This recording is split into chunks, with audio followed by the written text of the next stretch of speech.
સુરતમાંથી ફરી bank kit વિદેશ મોકલવાનું કૌભાંડ ઝડપાયું છે। સુરતની કાપોદ્રા પોલીસે રાજસ્થાન વાયા દુબઈ જતી કીટનો કૌભાંડ ઝડપી પાડી બેની ધરપકડ કરી છે। સુરતની કાપોદ્રા પોલીસની સૌથી મોટી કાર્યવાહી છે, જેમાં બેંકની કીટ વિદેશ મોકલવાનું કૌભાંડ ઝડપાયું છે। સાયબર ફ્રોડ માટે રાજસ્થાન વાયા દુબઈ બેંકની કીટ મોકલાતી હતી। ભારતની બેંકમાં ખાતું ખોલી વિદેશ બેસી ઘટનાના ઠગો અંજામ આપતા હતા। તો હાલ કાપોદ્રા પોલીસે 2 આરોપીની ધરપકડ કરી છે। સુરતમાં બેંક ખાતું વેચી રૂપિયા કમાવાનો નવો ટ્રેન્ડ સામે આવ્યો છે અને દુબઈ ખાતે બેસી આખું કૌભાંડ ઓપરેટ થઈ રહ્યું છે। અલગ અલગ લોકોના ખાતાના બેંકમાં ખાતા ખોલી આપવામાં આવતા હતા। બેંક ખાતેદારોને ખાતું લાવવા માટે કમિશન આપવામાં આવતું હતું। બંને આરોપીઓ પાસેથી પોલીસે કેટલાક ડોક્યુમેન્ટ કબજે કર્યા છે। સુરતમાં ઓનલાઈન અને બેંક મારફતે ચીટિંગના કેસો સતત વધ્યા છે અને સુરત શહેર ગુજરાતમાં ડિજિટલ ફ્રોડમાં પ્રથમ નંબરે હોય તેમ લાગી રહ્યું છે।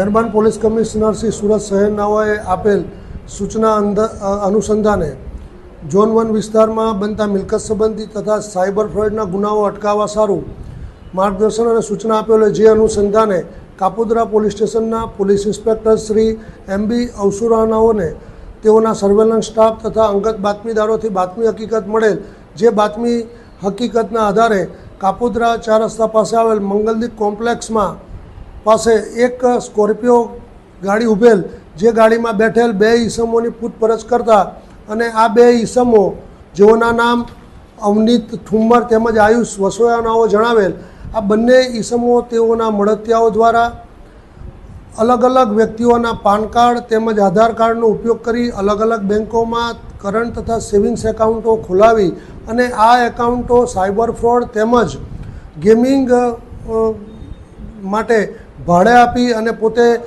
કમિશન મેળવતા હોય અને આ એકાઉન્ટોનો આવી રીતના ગેરઉપયોગ કરતા હોય, જે અનુસંધાને તેઓની પ્રાથમિક પૂછપરછ કરતા આ એકાઉન્ટો તેઓ ભારતમાં તથા ગુજરાત રાજ્યની બહારના અન્ય રાજ્યોમાં અન્ય વ્યક્તિઓને ભાડે આપતા હતા અને તેઓ આ પેટે કમિશન મેળવતા હતા।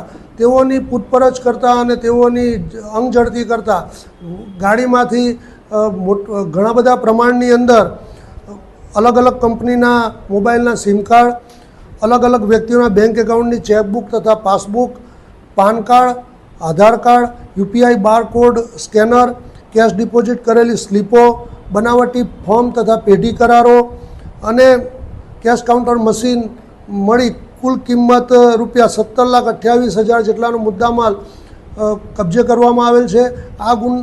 આ હકીકતના આધારે કાપોદ્રા પોલીસ સ્ટેશન ખાતે બીએનએસની કલમ 318(4), 363(2) વગેરે મુજબનો ગુનો રજીસ્ટર કરવામાં આવેલ છે અને હાલ આ ગુનાની તપાસ second point Shri MR Solanki Kapodra police સ્ટેશનનાઓ કરી રહેલ છે।